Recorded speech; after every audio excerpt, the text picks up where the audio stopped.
You might be wondering how so many British statutes, reforms, and dates fit together for CLAT PG preparation, and what exactly to remember. By the end of this video, you will be completely clear about how colonial laws led to the Indian Constitution and which points matter for your exam. Think of India before 1947 as two neighbors: British India under direct rule and hundreds of princely states under treaties.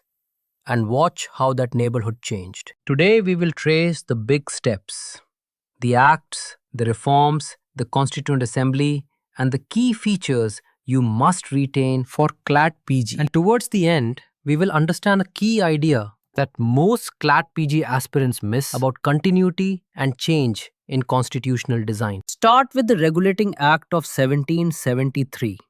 It made a Governor General of Bengal and set up the Calcutta Supreme Court, marking the first parliamentary attempt to control the company. Imagine earlier company rule as a trading firm growing into a mini government.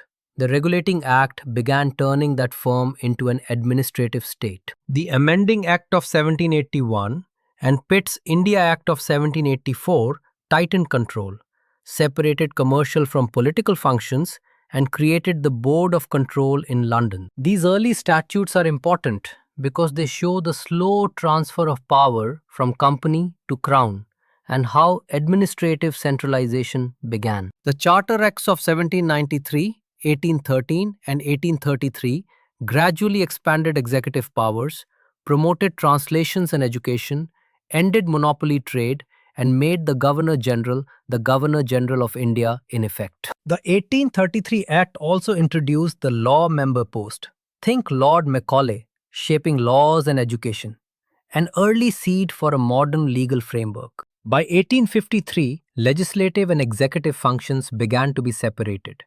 And after the 1857 revolt, the Government of India Act 1858 transferred authority to the Crown. Under 1858, the Secretary of State for India and a Viceroy in India replaced the company, which is a crucial turning point to remember for CLAT PG timelines. The Indian Councils Act 1861 and later Acts of 1892 and 1909 introduced limited Indian representation, indirect elections, and, in 1909, separate electorates for Muslims. Minto Morley reforms and the 1919 Act introduced provincial diarchy, a split between reserved and transferred subjects, which you can visualize as two layers of responsibility at the provincial level. The Government of India Act 1935 proposed federal structures, 3 legislative lists, and provincial autonomy, and it feeds directly into the union-state relations in our constitution. The 1947 Indian Independence Act finally partitioned British India,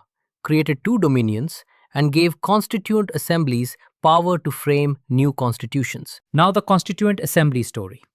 After the Cabinet Mission and the Mountbatten Plan, the Assembly first met on 9th December 1946 and adopted the Constitution on 26 November 1949. The Constitution came into full force on 26 January 1950, a date chosen to honor the Purna Swaraj Declaration of 1930, an exam point you should note. The drafting committee chaired by B.R. Ambedkar prepared the text, which was published for public discussion in February 1948 before final adoption. Let's look at the Constitution's character.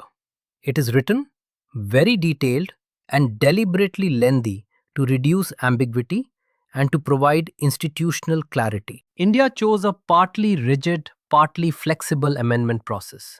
Some provisions need a simple majority, others a special 2/3 majority and state ratification. Remember this hybrid design. The Constitution is quasi-federal. There are union, state, and concurrent lists. But important unitary features remain, like emergency powers, residuary powers, and a single judiciary. The text borrows from many sources: parliamentary elements from the UK, fundamental rights and judicial review from the US, directive principles from Ireland, and administrative templates from the 1935 Act. The preamble captures core values: sovereign, socialist, secular, democratic, republic, and serves as a guiding star in interpretation and landmark cases. Remember Keshavananda Bharati? The Supreme Court held that Parliament cannot destroy the Constitution's basic structure, a doctrine you will see referenced in mains answers. The preamble and cases like S.R. Bomai help courts protect democracy, federalism, and secularism. These are recurring themes in CLAT PG questions. Structurally, the Constitution is organized into parts, articles, and schedules. Learn the key parts like Part 3 on fundamental rights and Part 4 on directive principles. For quick recall, prioritize the 7th schedule, division of subjects, 9th schedule, protected laws, 10th schedule, anti-defection, and the 11th and 12th schedules, local governments. Key doctrines to remember are basic structure, judicial review, and the use of the preamble as an interpretative tool.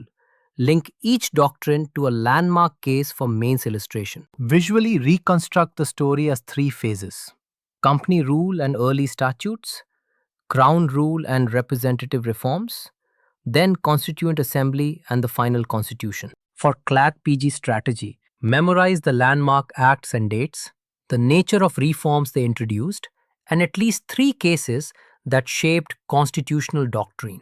Quick recap. The Constitution grew from incremental statutes, absorbed ideas from different systems, became a written detailed charter, and balanced rigidity with flexibility. Keep 2 exam anchors in mind: the 1935 Act's structural influence and the basic structure doctrine. Practice framing short answers that link an act to its institutional effect.